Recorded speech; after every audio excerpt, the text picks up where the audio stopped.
Je visite un bidonville au Maroc. Allez, c'est parti, on va à Californie, à Casablanca, pour voir à quoi ressemble la vie dans un bidonville. Heureusement, j'avais un guide qui habite dans le bidonville qui m'a autorisé à filmer et à raconter la vie là-bas. Sinon, je pense que je m'y serais pas aventuré tout seul. Dans ce bidonville vivent à peu près 10 000 personnes. De premier abord, on dirait pas du tout. Moi, je pensais qu'il allait avoir 500, 1000 personnes. Mais en fait, il m'a dit il y a énormément de gens qui restent chez eux, qui sont soit malades ou qui n'ont pas envie de sortir. Et en fait, on les voit pas trop.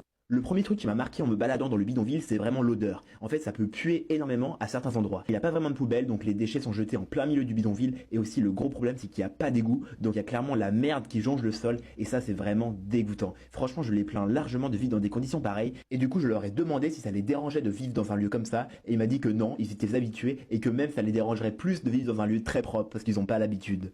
Ensuite, j'ai été visiter le marché du bidonville. En fait, c'est un lieu où chacun vend ses affaires, avec les mantines, des fruits, des légumes, des objets en tout genre. Et franchement, c'est le lieu où j'ai trouvé les gens les plus généreux de tout le Maroc. Franchement, incroyable. Je vous le jure, ils voulaient nous donner limite plein de fruits comme ça, gratuitement, pour nous accueillir. C'était vraiment des perles. Ils voulaient même que je fasse une petite photo avec eux, donc franchement j'en ai fait une pour immortaliser le moment, parce qu'en fait ils voient très peu de, entre guillemets, touristes, donc franchement ça m'a fait hyper plaisir de les rencontrer, c'est des amours. Dans le prochain épisode, je te ferai visiter une maison dans un bidonville pour que tu vois à quoi cela ressemble. Et sinon j'ai créé un Instagram qui a le même nom que mon TikTok, donc il s'appelait, n'hésite pas à t'abonner.